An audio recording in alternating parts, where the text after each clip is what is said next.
All right, guys, welcome to 35 and Becoming Q&A. So today I have my lovely girl Oboshi behind the scenes. She has a little bit of voice issues today, but she's going to try her best to ask me a few questions regarding 35 and becoming. Because as some of you know, in August, I'm turning 35 years old.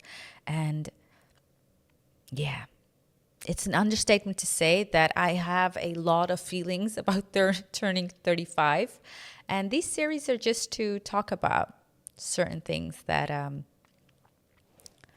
arise in the subject of becoming 35. And then also I have some bucket list things that I want to do. And I'm on the mission to become the fittest that I've ever been in my whole adult life. So that's the series. But today we're going to get into some questions and answers.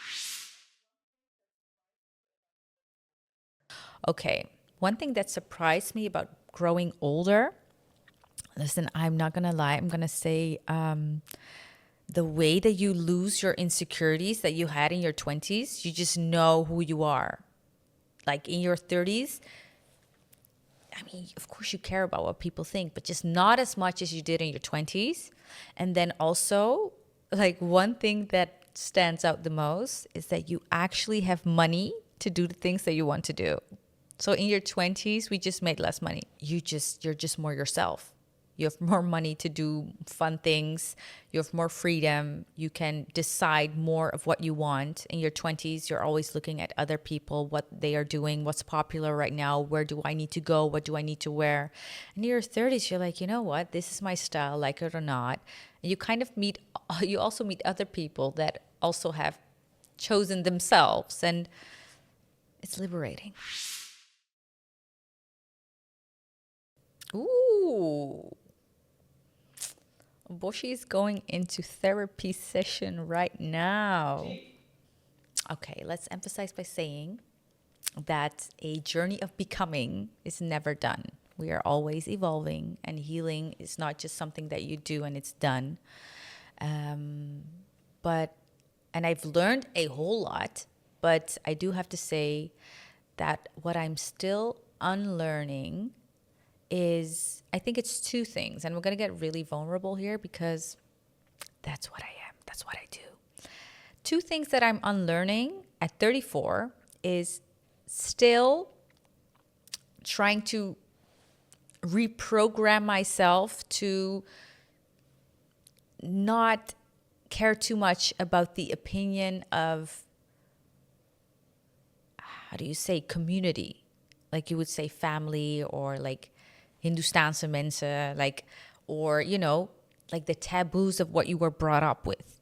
Like when you look at me, you might think that I don't feel anything about like the pressure of community or what they think of me, but I do. Like it's so programmed and rooted in who I am that when I post something, or when my dad says like, you're doing too much on the internet, it gets to me. I'm just going to be honest, it gets to me. And then I just don't post something for like 2 weeks. So it still gets to me. Like this is the thing that I'm not following societal norms. And I think as a 34-year-old, like Indian, Hindu girl, I do want to lose that. I am me. This is who I am. And I want to fully own that and not post a picture and then worry about what people will think. The second thing I want to lose is something really vulnerable, which is when I was young, I was teased in school for a very long time. And it started when I was really young, and it didn't really have a lot of, bullying or something. It never has a good reason, but this definitely didn't have a good reason. I was just different. I looked different. I was different. I grew up in a class with a lot of like white kids.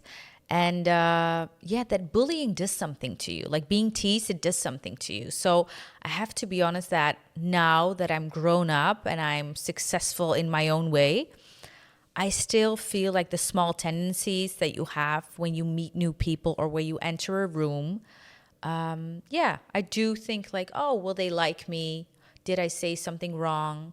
When someone doesn't respond for like 2 days or something, I still think, oh, did I do something wrong? And that's like the aftermath of,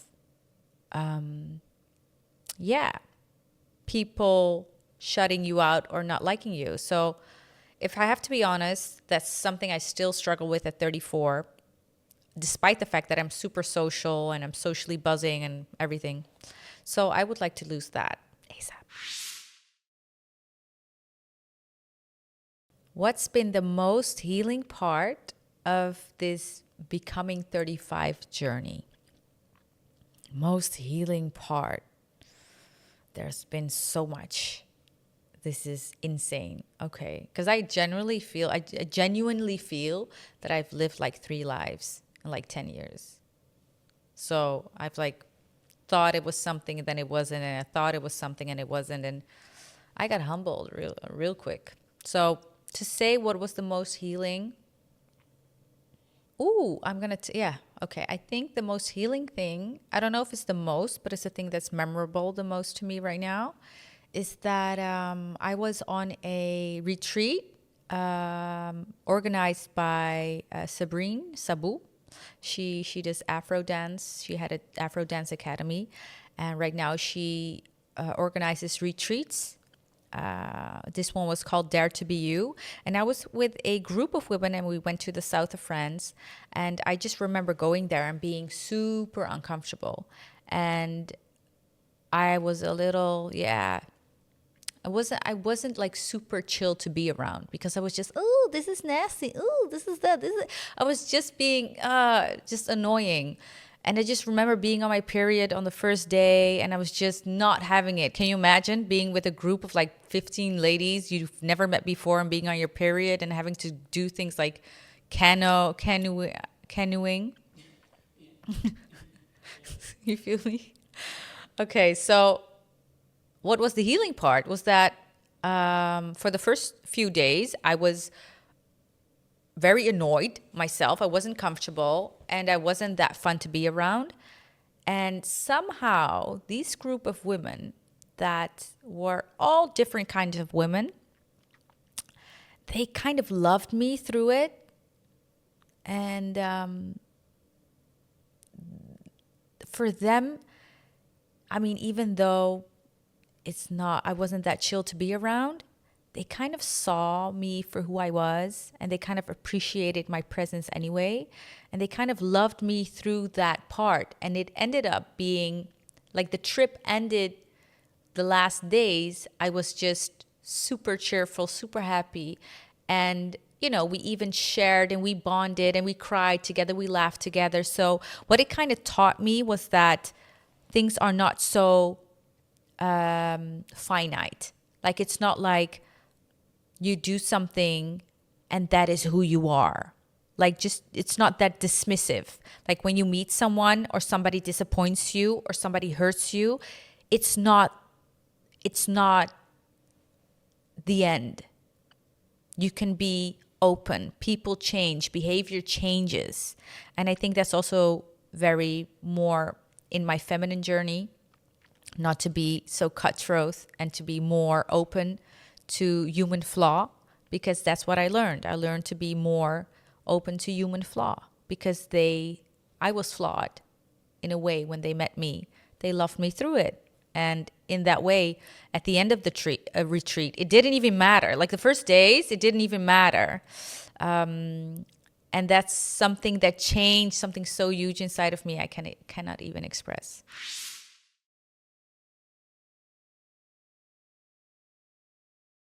I think that's a super real question. And because you think something is the answer and then you discover that it's not. That's what I say with I have led like 3 lives. I have had so many truths and then they weren't true.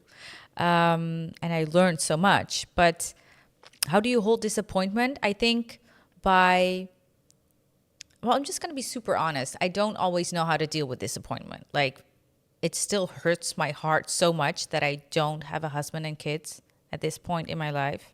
I can't even talk too much about it or I'm going to cry. But it's like, it's still a mystery of mine that I don't know why. It's been my biggest dream in my whole life. Like, in my whole life. But then I always say to myself, if I would have gotten married or if I would have had children like when I was 28, like I was a totally different person when I was 28. Like there was no way this 20-year-old version of who I was had picked someone that would fit the 34 version of me right now. No, that would have been like a divorce, like for sure. Because I was focused on different things at that time. So no, I really try to think to myself that the way that I have chosen myself has allowed me to grow in a way that is really unusual for a lifetime, to aspire to be so free in your spirit and in your being. And that also needs time and space. And it just allows me to be more aligned with, let's just say, my partner. But I mean, the disappointment is not just about not having a family. The disappointment is also about thinking like how my life would look like right now.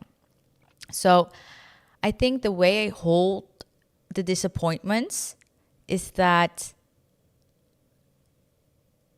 I will never, ever take for granted how it feels to unravel all the layers of who you are and to come home to who you know that you are. And to have this certain level of groundedness in my life, I think waking up in the morning and having done that work, it just makes me feel so much stronger. And that gives me the strength to know that if you just don't lose yourself, life will be all right. So what I feel now is a disappointment or is a setback. As long as you got you, baby, life has better things for you. Life has better things. There's no way, like I heard this saying once and it said, it's either a yes or it's a not yet or it's a I have something better for you. And that's the way I try to look at life when it's a disappointment.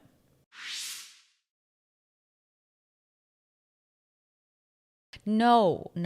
I think that if I would tell her this, she wouldn't understand because I'm really speaking from a place of experience. And I think when I was 25 and 28, or let's say 25, what would I tell my 25-year-old self is that she feels such an enormous pressure that she doesn't have a lot of time to achieve, to become rich, or to get on a career path, or to, she feels so little time to do stuff when she's like a chicken. You're like a baby duck. You're 25. Like I would tell her to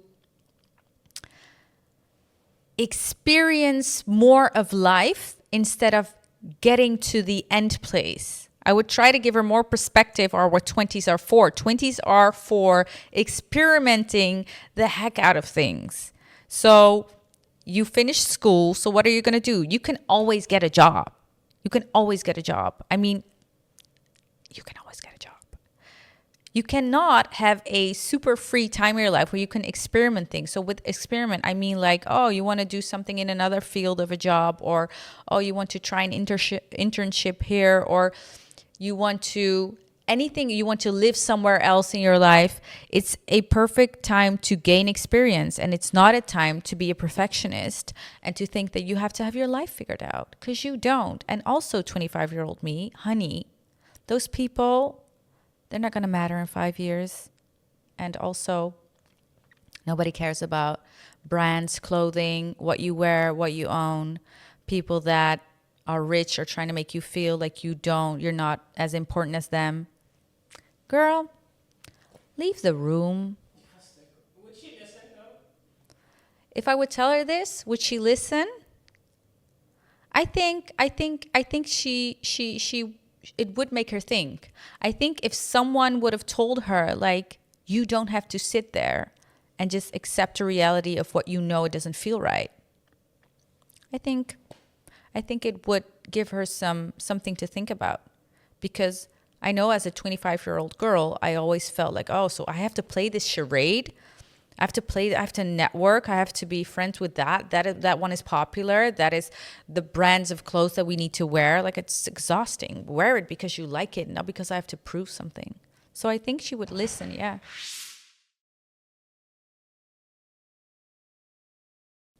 I cut them all out. I cut all the people off. No, no, no. How do I protect my peace? Honestly, I have this super radar of intuition, and it just protects me everywhere I go. I've just been building on my gut feeling for a long time, and that's what I do. So I protect myself by listening to my intuition religiously. Sometimes I meet people and they're super nice and they're super friendly, but after I meet them, I just feel exhausted. I try to be in tune with my body and just reflect on how I feel. Yeah, yeah.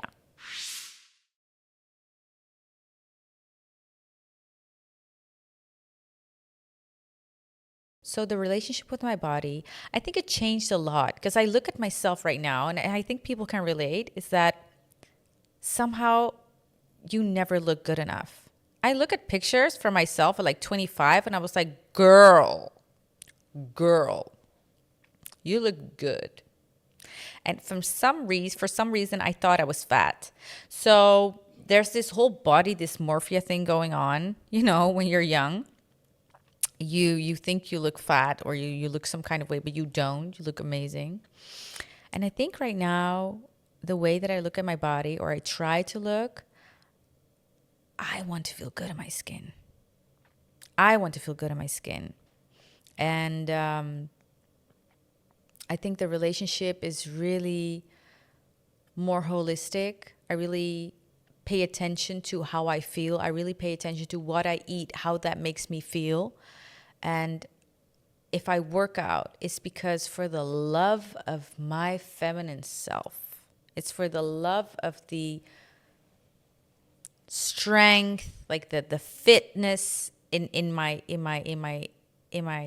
body, but the sensuality that comes from molding and sculpting like the body that I want. I also make sure that I, give it massages, give it some rest. So I think it switched from performative, wanting my body to look a certain way. Now I kind of like honor and nurture the body. And I often look in the mirror and I'm naked and I look in the mirror and I'm like, yeah, you got this, girl. You're a badass. You look gorgeous. Gorgeous. But wait a minute. Oh, I want to add something. So, explaining this 35 and fittest version of myself. So, I mean, obviously, I'm not super excited about aging. And I thought to myself, I've always went on these fitness, like these 10 weeks or 6 weeks. And I always try to achieve something, but I never really got to the full potential of what I thought I could do, like fitness wise. So I thought to myself, why not try and just with this whole holistic view of loving yourself and loving your body, why don't I just try to get to the fittest version of who I am and then prove to myself that aging doesn't mean going backwards. It can also mean being better and better and better and better, and more of who you are. I think unapologetically being the biggest version of yourself. I don't even want to call it a version because it's just who you are. Like living big and not apologizing for who you know that you are and wanting to live a big life and show up big. I think that's the part of my becoming right now. I think that just like anybody else, I'm also meant for greatness. And the fact that I get to discover what I want to do is amazing. And I don't want to apologize for it. I don't want to feel like it's too much. So I pray and I visualize and I manifest that I get to do all the things that I feel in my heart are for me, that I meet people around me that can motivate and celebrate me and normalize all the big things that I want to do. And I really want to stay grounded and true to myself in the process. And I think that if you combine these things, that's the whole becoming journey for me. So I'm definitely not there yet, but I do feel that I'm on the brink of something, and that's just to live big. I think that's the motto.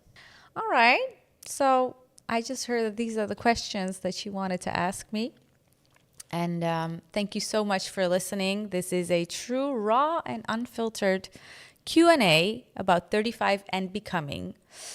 If you want another Q&A of 35 and becoming, please let me know in the comment section.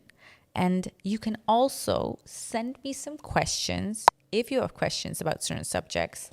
And I might just answer them again with Oboshi and just see how her voice is doing at that time. And maybe she will make a camera appearance. Who knows? Who knows? We might. We might. All right. Thank you so much, Oboshi, for doing this Q&A with me. And yeah, thank you so much for watching. And I will see you again next time. Bye-bye. Is this an episode? Nay!